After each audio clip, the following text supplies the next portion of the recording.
எல்லாம்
போர்வையும்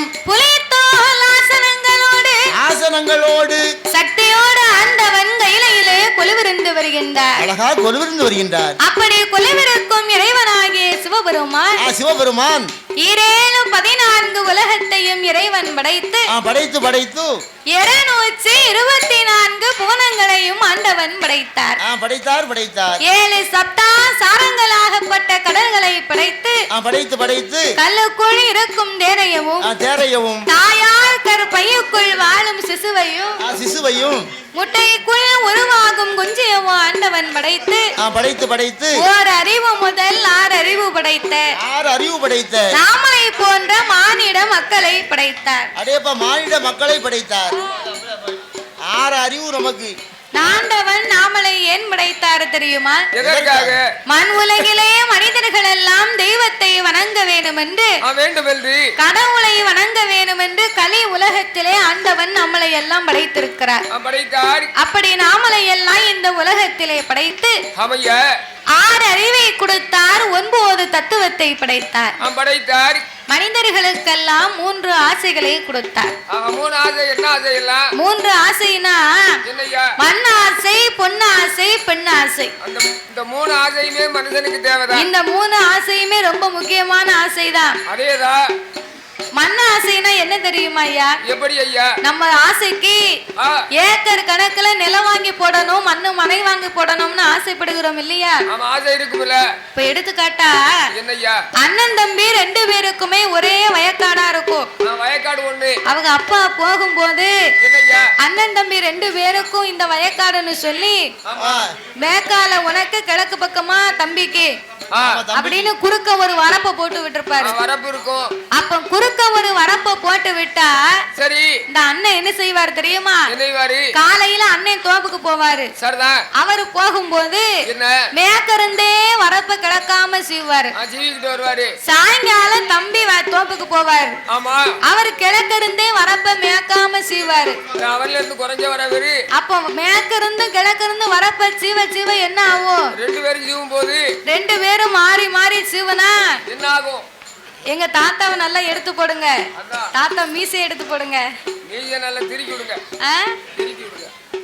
போன வருஷம் தாத்தா படிச்ச பாட்டுக்கு ஏகப்பட்ட லைக் விழுந்திருக்கு. அப்படியா? அவரை விட்டுறாதுங்க.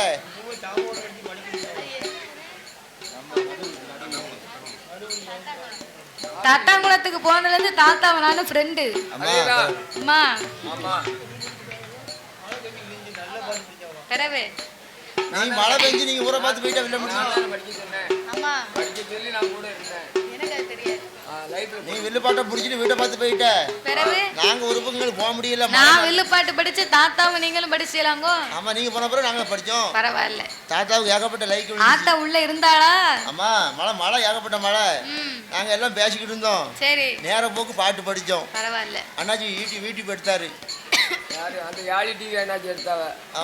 அப்ப இந்த ஆண்டவனாகிய பகவான் மண் ஆசையை நாமளுக்கு கொடுத்து ஆமா. அண்ணனும் தம்பியும் ஒரே வரப்ப சீவ சீவ மொத்தத்துல வரப்பே இல்லாம போயிரும். இருக்காது. பிறகு ஓ இடையது ஏன் இடையதுன்னு தெரியாம ரெண்டு பேரும் அதே நிலத்துல உருண்டு பிறண்டு மறுபடி கோர்ட்டு கேஸ்னு இந்த இடத்தையும் தூர வித்துருவாங்க.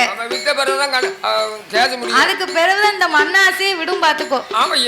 எதுக்கு அந்த வரப்ப சீவுனாங்கன்னு கேளு. எதுக்காக அந்த வரப்புல ஒரு கோட்டை நெல்ல விளைய வைக்க. உண்டான இடத்துல விளைஞ்சா போறாதா அப்படின்னு பெருமனசு வேணும். பிறவே அதைத்தான் மண்ண ஆசைன்னு இருக்கான். அந்த காலம் அத மாதிரி. அந்த காலத்துல வீடு வாசல் கட்டினாங்கன்னு சொன்னா அந்த வீட்டுக்குள்ள போகணும்னா வீட்டுக்குள்ள போகும்போது கீழே இறங்கி உள்ள போக வேண்டி இருக்கும். நாங்க ஒரு வீட்டுல இருக்கோம். அப்ப உள்ள வீடு நாங்க ஒரு வீட்டுல இருக்கோம். பழைய வீட்டுல சரி சின்ன பண்ணை என்று சொல்லக்கூடிய ஐயா வீட்டுல பழைய வீட்டுல இருக்கோம். அந்த வீட்டை யாம் கேக்கிய என்ன ஏசில இருந்த மாதிரி இருக்கு. அப்படியா? தனிவான வாசல். சரி அந்த காலத்துல உள்ள வீடு. அப்போ அந்த காலத்துல வீட்டுக்குள்ள போகணும்னா வீட்டுக்கு உள்ள இறங்கி கீழே வாசல் 2 படி இறங்கித்தான் உள்ள போக வேண்டி இருக்கும். ஆனா இப்ப வீட்டு வாசப்படி எங்க இருக்கு? வாசப்படி அங்க இருந்தா தலைவாசல் இங்க இருக்கு. பாத்துக்கோ. எதுக்கு சபரிமலைக்கு போறத மாதிரி மேல ஏறுதாவோ? தெருவு வந்து வாசல் வரைக்கும் தான் கணக்கு. இவ தெருவுல உள்ள இடத்தை பிடிக்கணும், வாசல தூக்கி அங்க போடுறதாவோ. பொதுமக்களுக்கு ஒரு முக்கிய அறிவிப்பு. என்ன? அன்னதானம் நடைபெற்றுக் கொண்டிருப்பதால் அனைத்து மக்களும் அன்னதானத்தில் கலந்து கொள்ளும்படி விழா கமிட்டியார் கேட்டுக்கொள்ளப்படுகிறார்கள். அன்னதானம் நடைபெற்றுக் கொண்டிருக்கிறது. சாப்பிடக்கூடிய மக்கள் போய் சாப்பிடலாம். சாப்பிட்டாலும் சாப்பிடலாம், சாப்பிடாதாலும் சாப்பிடலாம். ஆமா, தேவை உள்ள போய் சாப்பிடுவாங்க. சரி சரி. அப்போ அதைத்தான் மண்ண ஆசை என்பார்கள். இரண்டாவது ஆசை பொண்ணு ஆசை. நம்ம கழுத்து நிறைய தங்கமா வாங்கி அணியணும்னு ஆசைப்படுகிறோம் பாத்தியா? சில வீட்டுல எல்லாம் தாய்மார்கள் சொல்லுவாங்க, ஏயா பக்கத்து வீட்டுக்காரு இந்த கொடைக்கு 10 கிராம்ல நல்ல மோதிரமும் கம்மலும் வாங்கி போட்டிருக்கா, நீர் எனக்கு 1 கிராம்லயாவது ஒத்த மூக்குத்தி வாங்கி தரலன்னு வையும், என்ன ஆகும்? மவனை இப்பமே நான் உத்தரத்துல கயத்தை போட்டுருவேன் அப்படின்பா. கருப்பாயி ஏன் கதையை கேளு. அதாவது அவர் வீட்டுல வந்து சரி பச்சை மைட்டு கையெழுத்து போடுறாரு. பச்சை மை கையெழுத்து போடுறாரா? ஆமா. அப்படின்னா என்ன? கவர்மெண்ட் வேலை. ஒரு கவர்மெண்ட் வேலை. மாசம் சம்பளம் வாங்குதாரு. ஆமா. அவரு வாங்கி கொடுப்பாரு. 10 கிராம் 20 கிராம்னாலும் வாங்கி போடலாம். நான் தினம் போய் காங்கிரீட் வேலை பார்க்க. அதானே நான் என்ன செய்யட்டும்? என்கிட்ட வந்து மோதிரத்தை கைக்கிய. அதைத்தான் பொண்ணு ஆசை என்பார்கள். மூணாவது ஆசை ரொம்ப முக்கியமான ஆசை. அது என்ன ஆசை? யாருக்கும் இருக்காத ஆசை, எவருக்கும் திகட்டாத ஆசை. அதைத்தான் பெண் ஆசைன்னு இருக்கா. அடேங்கப்பா, என்னையே இப்படி ஒரு குழு குழுக்குது. எதுக்கு? நீ ரொம்ப குலுக்குனா இருக்க 4 எலும்பு கீழே விழுந்துரும் பாத்துக்கோ. அப்படியா? ஆமா, கை தனியா அப்புறம் காலு தனியா. அது யாருன்னா ஆசை அந்த பாடுபடுத்துது. சரி, ஆசை யாரை விட்டுச்சு? ஒருத்தரையும் விடாது, யாரையும் விடாது. பெண்ணா பிறந்தவங்க வந்து ஒரு வயசு ஒரு காலகட்டம் வந்துட்டுனா எல்லாமே ஒண்ணு வேண்டாம்னு தூக்கி தூர போட்டுருவாங்க. ஆமையா. இன்னும் ஆனா பிறந்த ஆம்பளை அப்படி கிடையாது. என்ன? சாவுத வரைக்கும் பொண்டாட்டிப்பான். அதேதான் பாசம். அவன் செத்தாலும் விட மாட்டான். அதேதான் செத்து சுடுகாட்டுல ஒண்ணு வச்சு தீய போட்டு கொளுத்தினாலும் அங்க இருந்து மேகாத்து வரும்போது சாம்பல் அள்ளும். சாம்பல் அள்ளி கொண்டு போகும்போது என்ன சொல்லும்? ஆஹா, என் பொண்டாட்டியை விட்டுட்டு போறேனே, அதே போல பொண்டாட்டியை விட்டுட்டு போறேன்னு அந்த சாம்பல் கூட சொல்லும். அதைத்தான் பெண் ஆசை என்றிருக்காங்க. சரி, இப்படி 3 ஆசைகளையும் முக்கண்ணே பகவான் கொடுத்து பூலகத்திலே மரம் செடி கொடி பயிர் புல் பூண்டி இலை தாவரங்களோடு ஆடு மாடு கன்றுகாடைகள் அதனையும் படைத்து எறும்பு யானை முதல் என்ன உண்ணாத மனுக்கள் 84 லட்சம் கோடி ஜீவராசிகளை படைத்து இதற்கெல்லாம் முக்கியமாகவே பூலோகத்திலே ஒரு நாட்டையும் படைத்தார். அது எந்த நாடு ஐயா? அது எந்த நாடு தெரியுமா? எந்த நாடு? நாட்டிலேயும் நல்ல நாடு, நாட்டிலேயும் நல்ல நாடு, நாவலர்கள் புகழும் நாடு, மாலை பொழியும் நாடு, உயிர்த்தெழுந்த வீசும் நாடு, மாதம் ஒன்று மழை பொழியோ, மாதம் ஒன்று மழை பொழியோ, மாதம் ஒன்று பொழியோ, ஏ மாதம் ஒன்று மழை பொழியோ, ஏ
விளையும் தேன் இருந்து தேன் சொரியும் தண்டல் வீசிய கனி சொரியும் கனி சொரியும் மர்க்கை பிலா மரங்கள் எல்லாம் வளர்ந்தோங்கி செழிக்கும் நாடு செழிக்கும் நாடு மாடு கட்டி போரடித்தால் மாலாது சென்னதென்று ஆணை கட்டி போரடிக்கும் அழகு திரு நாடாகப்பட்டது அதுதான் அகிலம் எல்லாம் பேர் விளங்கக்கூடிய நாடு. நாடுங்க உள்நாடா வெளிநாடா அயல் நாடா வல்ல நாடா முறப்ப நாடா எந்த நாடுமா? அதைத்தானே சொல்லிக்கிட்டு இருக்கேன். சொல்லு. அகிலம் எல்லாம் பேர் விளங்கக்கூடிய எழுங்கடலால் சூழப்பட்ட கண்ணுக்கு சிறப்புச்சு வழங்கக்கூடிய அதுதான் அயோத்தியாபுரி பட்டணம் கோசலாபுரி என்று சொல்லக்கூடிய அந்த அயோத்தியாபுரி பட்டணத்தில் அன்று ஓர் நாளையிலே சூரிய குலத்திலே வழி வம்சமாகவே வந்து உதித்தவர் ஒரு காலத்திலே அதிவரந்த ராஜமன்னன் ஆண்டு வந்தார். அவர் கண்ணுக்கு பின்னாலே தசரத சக்கரவர்த்தி மன்னன் ஆண்டு வந்தார். அந்த தசரத சக்கரவர்த்தி மன்னனுடைய மனைவிமார்கள் கோசலை கைகேயி சுமித்ரா தேவி மொத்தம் 3 மனைவிமார்கள். அந்த 3 மனைவிமார்களுக்கும் என் பெருமானுடைய அருளாலை ஈண்டெடுத்த தவ புதல்வர்கள் 4 வேதத்தை போலவே 4 ஆண் குழந்தைகள். அழகா 4 ஆண் குழந்தை பிறந்தார்கள். 4 வேதம் எப்படியோ அதை போலவே 4 ஆண் குழந்தைகள். 4 ஆம்பளை பிள்ளை. கோசலாதாவி பெற்றெடுத்த பிள்ளை கோதண்ட ராமபிரான். கைகேயி பெற்றெடுத்த பிள்ளை பரதாழ்வார். 3வது சுமித்ரா தேவிக்கு 2 பிள்ளைகள். ஒரே கர்ப்பத்திலே 2 புத்திரர்கள். அதான் லட்சுமணன் சத்துருக்கன். இப்படியாகவே 4 ஆண் குழந்தைகளை வளர்த்து என் ஹரிராமமூர்த்தி ஸ்ரீராமமூர்த்தியாகப்பட்டவர் 16 வயதுக்குள்ளே பல வித்தைகளை எல்லாம் படித்துயர்ந்து ஹரிராமமூர்த்தியாகப்பட்டவர் இப்படியாகவே வளர்ந்து வாலிபமாகி அயோத்தியாபுரியை ஆண்டு வந்த ஹரிராமமூர்த்தியாகப்பட்டவர் மிதிலாபுரியை சேர்ந்த ஜனகன் பட்ச திருமகளாகப்பட்ட ஜானகியை கரம் பிடித்து அவளை மணமுடித்து சிவதனுசு என்னும் வில்லை வளைத்து சீதாதேவியை மணமுடித்தார். அப்படி சிவதனுசை வளர்த்து சீதாதேவியை மணமுடித்த ஸ்ரீராமமூர்த்தி அப்பேற்பட்ட ஹரிராமமூர்த்தி ஸ்ரீராமமூர்த்தி அந்த சீதா தேவியோடு ஸ்ரீராமனுமாக அயோத்தியாபுரியை அரசு பரிகாரம் செய்ய வேண்டும் என்று சொல்லி ஹரிராமமூர்த்தியாகப்பட்டவர் பட்டத்தை சூட்டி அந்த அயோத்தியாபுரியை எப்படி ஆண்டு வருகிறார் தெரியுமா? அயோத்தி மாமண்டலத்தில் ஹரிராமன் ஸ்ரீராமன் அயோத்தியை ஆண்டராம் சீதாதேவி பெண்கொடி மன்னவனும் தேவியும் மனமகிழ்ந்து வாழ்வார்.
சூழ்ச்சியினாலே 14 வருட காலங்களும் வனவாசம் சென்று 14 வருட காலம் வனவாசம் சென்றிருக்கும் போது தென்னிலங்கையை ஆண்டு வந்த 10 தலை கொண்ட ராவணேஸ்வரன் சீதாதேவியை சிறை மீட்டு கொண்டார்.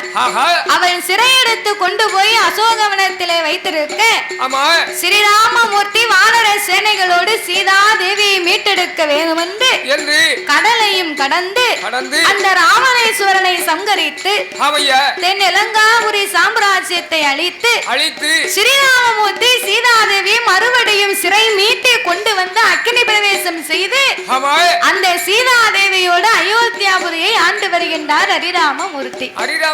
ஆண்டு வருகின்றார். அப்படி ஹரிராமமூர்த்தி ஆறில் ஒரு கடமை வாங்கி அசையாத மனையும் கட்டி நீதி நெறி தவறாமல் நிச்சயமாகவே ஆண்டு வருகிறார் அல்லவா. அந்த ஆண்டு வரக்கூடிய ஹரிராமமூர்த்திக்கு அவனி கடை 56 தேசத்திற்கும் இந்த ஹரிராமன் ஓர் பேரரசராகவே வாழ்ந்து வரும் போது அந்த 1000 மந்திரி 64 தலையார் மந்திரியம் பிரதானி மற்றும் உள்ள சயனிகள் சேனாதி படைகளோடு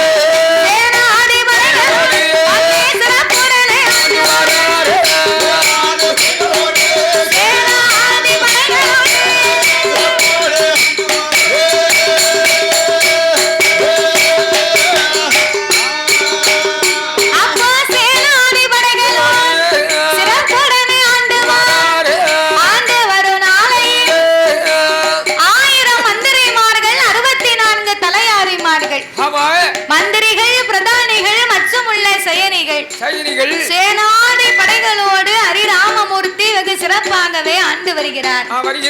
அதாவது ஹரிராமமூர்த்தி அன்னை சீதாதேவியோடு 14 வருடமும் வனவாசம் போயிருந்தார் இல்லையா. அப்ப 14 வருடமும் வனவாசம் போயிருக்கும் போது இந்த ஹரிராமமூர்த்திக்கு தான் அரியாசனம் சொந்தமாக கூடியது. அவர்தான் அமரக்கூடிய அரியாசனம். அப்போ கைகேயி பரதனை அமர வைக்க வேணும் அப்படின்னு சூழ்ச்சி செய்துதானே இந்த ஸ்ரீராமமூர்த்தி அனுப்பி வைத்தார். ஆனா பரதாழ்வாள் அந்த ஆசனத்திலே அமர்ந்தாரா?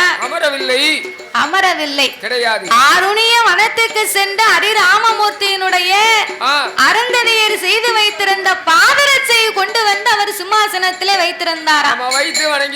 அவர் பாதரட்சையை தலை மீது சுமந்து அயோத்தியாபுரிக்கு கொண்டு வந்து அண்ணனருக்கும் அரியாசனத்திலே அடியே நிற்கலாகுமோ, தன்னுடைய தமையன் இருக்கக்கூடிய ஆசனத்திலே தான் இருக்கலாகுமோ அப்படின்னு அந்த பாதரட்சையை ஸ்ரீராமமூர்த்தி இருக்கக்கூடிய சிம்மாசனத்திலே வைத்து நாட்டை ஆண்டாராம் அந்த பரதாழ்வாள். நம்மள இருந்து அப்படி இருப்போமா ஐயா?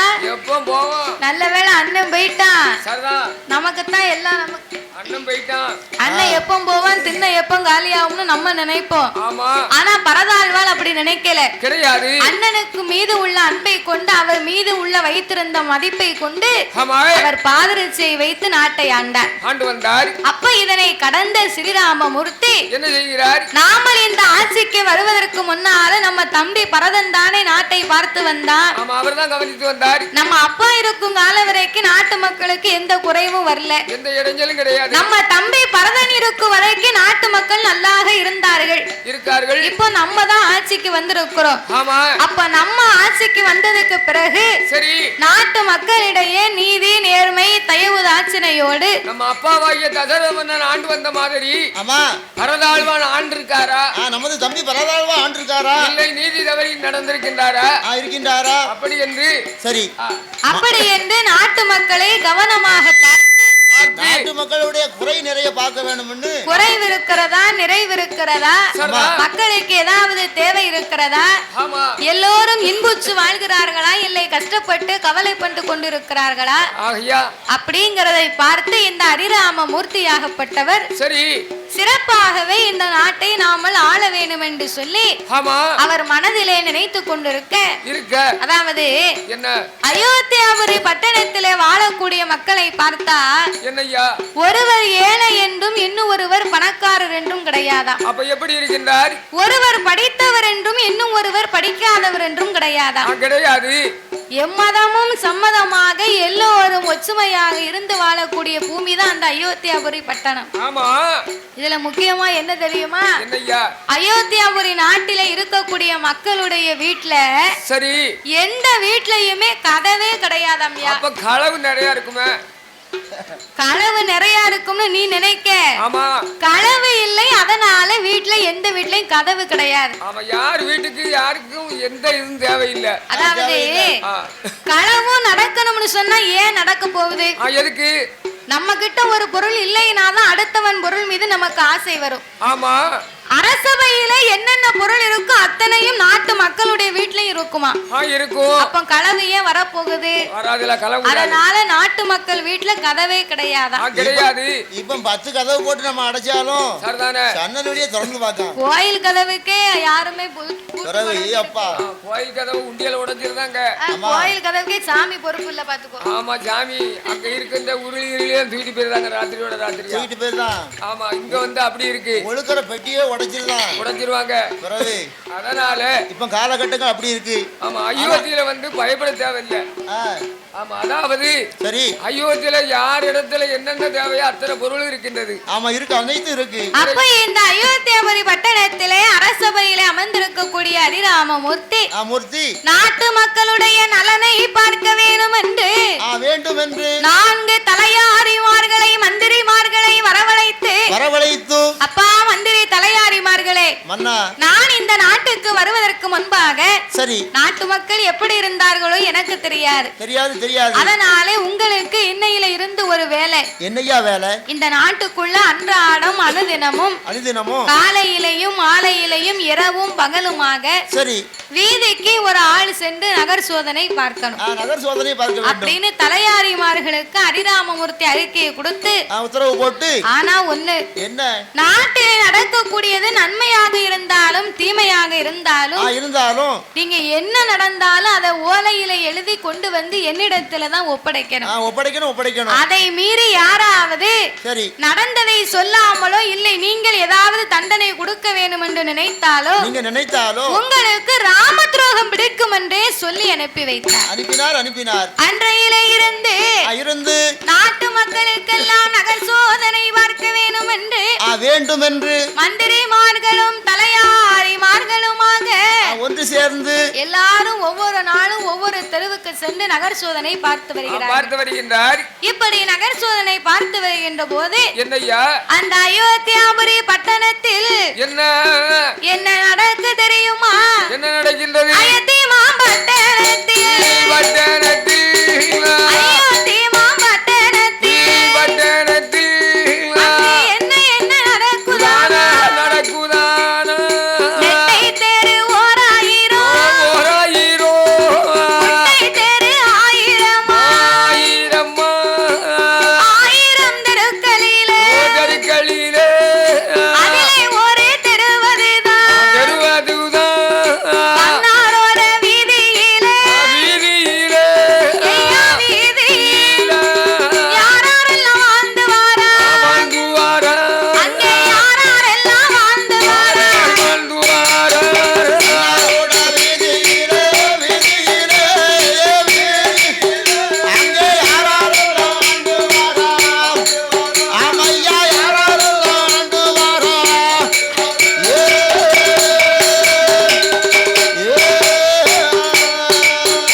என்னய்யா தெருவுன்னு சொன்னா இப்ப நம்ம ஊருக்குள்ள இருக்கு பாருங்க, சரி அந்த மாதிரி இருக்காதான். எப்படி இருக்கும்? தெருவை பார்த்தா மேற்கிருந்து கிழக்க வரைக்கும் ஒரே தெருவா நீள தெருவா இருக்குமா. அதுக்கு தான் நெட்டை தெருன்னு பேரு. அதான் நெட்டை தெருன்னு பேராம். அதுக்கு அடுத்தாப்புல ஒரு தெருவு போய் பார்த்தா கொஞ்சம் குட்டையா இருக்கும், அது குட்டை தெருவு. அதுக்கு குட்டை தெரு. ஆமா. அதுக்கு அடுத்த தெருவு போய் பார்த்தால் கொஞ்சம் கட்டையா இருக்கும், கட்டையா இருக்கும். அதுக்கு பேர் தான் கட்டை தெரு. அது கட்டை தெருவு. ஒரு தெரு கொஞ்சம் வளைஞ்சு போயிருக்கும், அதுக்கு அது வளைவு தெரு. அதுக்கு தான் கோண தெருன்னு பேரு. அப்ப இப்படி நெட்டை தெரு 1000, குட்டை தெரு 1000மா. சரி, 1000 தெருநிறையிலேயும் அதிலே ஒரு தெருவாகப்பட்டது என்ன? அதான் வண்ணாருடைய வீதியாகப்பட்ட ரெசவர் குலம் வாழ்ந்து வரக்கூடிய வீதி. ஆமா. அந்த வண்ணாருடைய வீதியிலே என்னய்யா அது ரோமாபுரி என்னும் பட்டணத்தில் அதுக்கு பேர் வந்து ராமாபுரி பட்டணம் தான். சரிதான். ராமனுடைய பேரை ஓயாம சொன்ன மாதிரி இருக்குமே அப்படின்னு சொல்லித்தான் ரோமாபுரி பட்டணம் என்று அழைக்க ஆரம்பித்தார்கள். அந்த ரோமாபுரி பட்டணத்தில் ரசகர் குலத்திலே அவளும் மாணவன் நான் மாறி பிள்ளை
என்ன வேலை? வண்ணார்களுக்கு ரசகர் குலத்திலே அவருடைய குல தொழில் என்ன தெரியுமா? என்ன வேலை? அழுக்கெடுத்து சலவை செய்து, அழுக்கெடுத்து சலவை செய்து வெள்ளை கொடுப்பதுவே அவங்க வேலை. அவங்களுக்கு துவைக்க வேலை. ஆமா, துணிமணிகளை சலவை செய்யக்கூடிய வேலை. ஆமா, அவர் சர்வீஸ். அப்படித்தானே துவைப்பாங்க. அப்போ அழுக்கெடுத்து சலவை செய்து வெள்ளை கொடுப்பதை இந்த வண்ணாருடைய வீதியிலே குலத்தொழிலாகவே செய்து வருவார்கள். அப்போ இப்படி குலத்தொழிலை செய்து வரக்கூடிய மாடவண்ணாருக்கும் மாரி பிள்ளைக்கும் செல்வத்தினாலே சொத்து சுகத்தினாலே எந்த குறையுமே கிடையாது. எந்த குறையும் கிடையாது அவங்களுக்கு. குறைவில்லைன்னு சொன்னா அரண்மனையிலே வேலை பார்ப்பதற்கு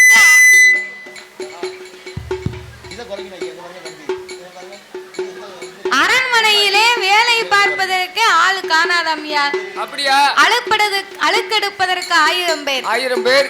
சலவை செய்வதற்கு 1000 பேர் 1000 பேர் அதை கொண்டு வந்து காய போடுவதற்கு 1000 பேர் அதை எடுத்து தேய்க்கிறதுக்கு 1000 பேர் இஸ்திரி பண்ணதுக்கு 1000 பேர் இஸ்திரி போட்டு எடுத்து மடிச்சு வைக்கணும்னா அதுக்கும் கூட 1000 பேர் அதை கொண்டு போய் கொடுப்பதற்கு 1000 பேர் அடேங்கப்பா இப்படி 1000 வேலையாட்களோடு இந்த வண்ணாருடைய வீதியிலே வந்து வரக்கூடிய மாடவண்ணாருக்கும் மாரிப்பிள்ளை பெண்குடியாளுக்கும் அதாவது இந்த அழுக்கெடுத்து கொண்டு வராங்க பாத்தியா அழுக்கெடுத்து கொண்டு வரக்கூடிய அந்த வெள்ளாவி பானை தாலின்னு சொல்லுவாங்க அது கூட தங்கத்துல இருக்கான் எவ்வளவு வசதி இருந்தா அப்படி இருப்பாங்க அப்ப இந்த மாடவண்ணாருக்கும் மாரி பிள்ளைக்கும் அந்த வண்ணாருடைய வீதியிலே செல்வ செழிப்போடு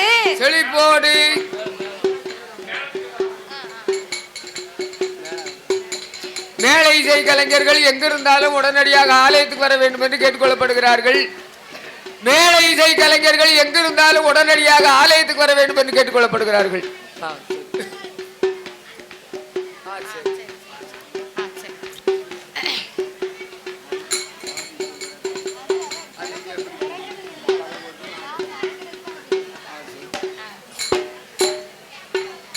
அப்படி இந்த மாடவண்ணாருக்கும் மாரிப்பிள்ளை பெண்கொடியாருக்கும் என்னையா இறைவனுடைய அருளால் எவ்விதமான குறையும் இல்லாமல் வாழ்ந்து வரக்கூடிய நாளையிலே என்ன இறைவன் அருளாலே செல்வங்கள் இருந்தாலும் செல்வத்திலே சிறந்த செல்வமே பிள்ளை செல்வம் தானையா. அந்த பிள்ளை செல்வத்திலும் உங்களுக்கு குறைவு கிடையாது. அவன் பெயருதான் தவமான தவம் இருந்து பெற்றெடுத்த திருமகன், தாய்க்கு தலைமகன், ஒருத்திக்கு ஒரு மகன், ரொம்ப உருத்தாக வளர்ந்த மகன். அவன் பெயருதான் ரசகமுத்து. ரசகர் குலத்திலே முத்து போல் ஒரு கண்மணியை பெற்றெடுத்து வளர்ப்பதனாலே ரசகமுத்து வென்று பெயர் நாமத்தை சூட்டி அந்த ரசகமுத்துவை எப்படி வளர்த்து வருகிறார் தெரியுமா? எப்படி ஐயா?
வருகிறான். அழகா எழுதி வருகிறான். 10 வயதிலே பல பாடங்களையும் படித்து வரக்கூடிய இந்த ரஜகமுத்து 12 வயதுக்குள்ளே படியாத பாடம் இல்லை, பாராத புஸ்தகம் இல்லை.